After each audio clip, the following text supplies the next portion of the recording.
Well, I went to breast screen because my mum had breast cancer, and my boss said to me I should have one done every couple of years. So it just happened that I went there at that time and I had it done. And they called me back and said to me, we think there's some trouble spots over there. Eventually it turned out I had DCIS. Eventually found out that it had spread. So they asked me, talk to me about a mastectomy. And my answer was just do it. If it needs to be done, just do it. So we did. That was in 1997.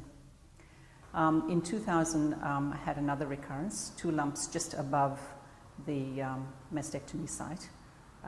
Because I had a mastectomy and reconstruction done all in one go. So just above the reconstruction site, there were 2 lumps which were excised.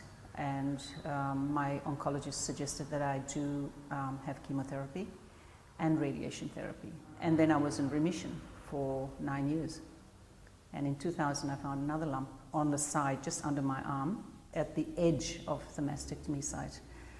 And that was excised, and I had another bout of chemotherapy.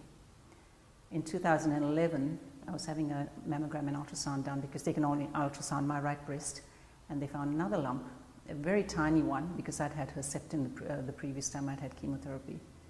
And it was under 1 centimeter. That was excised, and then I had radiation therapy again.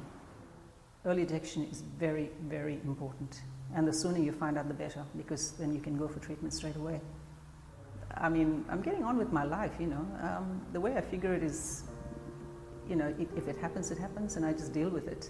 I'm being well looked after, so I'm not worried about that. I've got one of the best oncologists in the whole of Melbourne, and I think I'm in a really good place at the moment.